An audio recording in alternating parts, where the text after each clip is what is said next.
कपट और बेवफाई व्यक्तिगत गुण हैं जिन्हें हम पसंद नहीं करते, और ये सही भी है। कौन किसी ऐसे व्यक्ति के साथ जुड़ना चाहेगा जो दो चेहरे वाला हो, जो अपने इरादे छुपाता हो, जो अंत में आपको धोखा दे। नमस्कार, मैं हूं क्रिस्टोफर सिंह और आज के ताजा कार्यक्रम में एक बार फिर से आपका स्वागत है। जॉन एफ कैनेडी को अमेरिका के महान राष्ट्रपतियों में से एक के रूप में याद किया जाता है। उन्होंने 1953 में जैकलीन बोवियर से शादी की।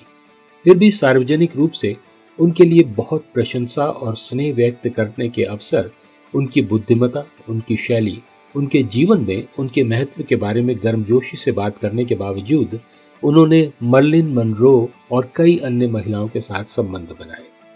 क्या यह अजीब नहीं है कि इतिहास उनके कपट और बेवफाई को अनदेखा करने के लिए तैयार है। स्पष्ट रूप से यदि आप दूसरी महिला से संबंध रखते हैं तो अपनी पत्नी से प्रेम नहीं कर सकते। इसी भावना से यह वचन लिखा गया है। बाइबल में लिखा है याकूब 4:4 में, हे व्यभिचारी लोगों, क्या तुम नहीं जानते कि संसार से मित्रता का अर्थ परमेश्वर से बैर करना है? इसलिए जो कोई संसार का मित्र बनना चाहता है वो परमेश्वर का शत्रु बन जाता है। यहां संसार का अर्थ इस संसार की चीजों से है। धन, प्रसिद्धि, सुख, स्वार्थ, अपनी पापपूर्ण इच्छाओं को अपनाना। स्पष्ट रूप से आप परमेश्वर से सच्चा प्रेम नहीं कर सकते यदि आप इन चीजों को किनारे करके जी रहे हैं।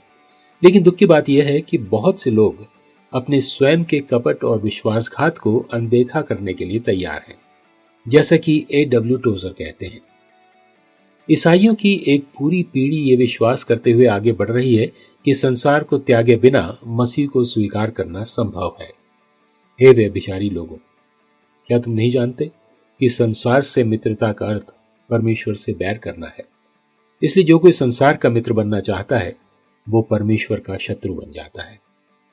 यही उसका ताजा वचन है आज आपके लिए।